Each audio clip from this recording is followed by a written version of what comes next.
రాహుల్ గాంధీ గారు తను అబ్రాడ్ వెళ్ళిపోయారు, విదేశాలు వెళ్ళిపోయారు. ఏదో ఒక యూనివర్సిటీ తను గెస్ట్గా పిలిస్తే వెళ్ళిపోయారు. వెళ్ళిపోతే అక్కడ అతను మాట్లాడే మాటలు ఒక చాలా సహజంగా అనిపించినాయి నాకు. అయితే దాన్ని బీజేపీ గవర్నమెంటు చాలా చాకచక్యంగా, బీజేపీ వాట్సాప్ గ్రూప్ చాలా చాకచక్యంగా రాహుల్ గాంధీ గారిని పాపం ఇరకాటంలో పెడుతుంది. ఇది ఈరోజు టాపిక్.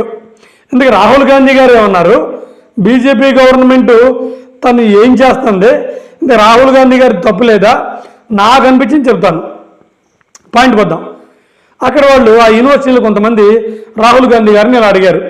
బీజేపీ వాళ్ళు ఒక మతాన్ని రెచ్చగొట్టేసి వాళ్ళు పార్టీని అధికారంలో తెచ్చుకుంటున్నారు, మరి మీరేమో లౌకికవాదం అని అంటే ఏంటి, మనుషులందరూ సమానమైన మీరు ముందుకెళ్తున్నారు, ఈ ప్రాసెస్లో మతతత్వం గెలుస్తుందా లౌకికవాదం గెలుస్తుందా అని క్వశ్చన్ వేసారు వాళ్ళు. ఎవరు? ఫారిన్ యూనివర్సిటీ వాళ్ళు. అప్పుడు తను చాలా తెలివిగానే చాలా ప్రశాంతంగానే చెప్పారు. కానీ BJP government, BJP WhatsApp groups Rahul Gandhi గారిని బాగా ఇబ్బంది పెట్టాయి. అది రెండు చూడండి. ఆయన ఏమన్నారంటే, రాహుల్ గాంధీ గారు, అండి బీజేపీది మతత్వం కూడా కాదు, మా హిందూ మతాలు చాలా గొప్పవి. ఆ మాటకు వస్తే మా రాముడు కానీ మా రాములవారు కానీ ఇంకో దేవుడు కానీ మా పురాణాల్లో ఉన్న వీళ్ళందరూ కూడా కరుణామయులు, దయామయులు.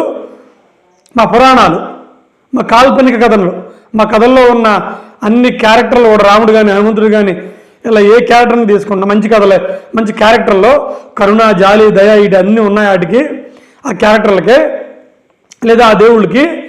కానీ బీజేపీ గవర్నమెంట్ మతం అనే ముసుగు, అది మతం కూడా కాదు, అది హిందూ మతం కాదు, చిల్లర పనులు, చిల్లర వేషాలు వేస్తూ, పనికిమాలిన పనులు వేస్తూ, ప్రజల్లో భావోద్యోగాన్ని రెచ్చగొడుతూ పబ్బం గడుపుకుంటున్నారు.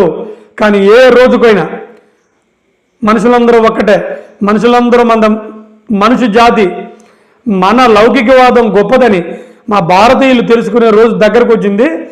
డెఫినెట్గా బీజేపీ వాదాన్ని ఓటుపు కొడతారు అని ఆయన కామెంట్ చేశారు. ఇది బాగుంది కదా మరి ఇది.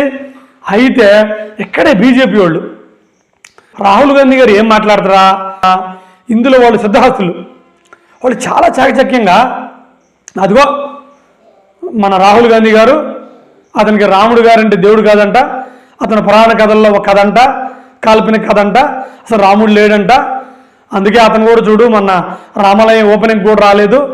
వీళ్ళందరూ కూడా చాలా చెత్త మనుషులు, దేశానికి పట్టిన దరిద్రం వీళ్ళు, గాంధీ ఫ్యామిలీ, వీళ్ళని మళ్ళీ మళ్ళీ గెలిపించొద్దు, అసలు మన హిందూ మతాన్ని నాశనం చేయడానికి పుట్టారు ఈ గాంధీ ఫ్యామిలీ, ముఖ్యంగా రాహుల్ గాంధీ గారు అని ఆయన మీద ఈ బీజేపీ వాట్సాప్ అంతా మోకంబడిగా దాడి చేసింది. పాపం ఇదే నాకు కొంచెం వీళ్ళకి అంత డిఫెన్స్ లేదేమో అనిపిస్తుంది. కాంగ్రెస్ గవర్నమెంట్కి అంత డిఫెన్స్ అంటే అంత వాట్సాప్ని లేకపోతే అంత యూట్యూబ్ని మేనేజ్ చేసుకున్నంత సత్వం లేదేమో అనిపిస్తుంది. అయినా ఉండదులే. ఎందుకు ఉండదంటే ఈ బీజేపీ గవర్నమెంట్ 2-3 సార్లు అదే వచ్చింది కదా సెంట్రల్లో, వచ్చినప్పుడు దాని దగ్గర డబ్బులు ఉంటాయి, ఫండ్స్ రూపంలో ఉంటాయి, వాళ్ళు వాట్సాప్ వాళ్ళని మేనేజ్ చేసుకుంటా, యూట్యూబ్ వాళ్ళని మేనేజ్ చేసుకుంటా వాళ్ళు అలా ముందుకు వెళ్ళిపోతూ ఉంటారు.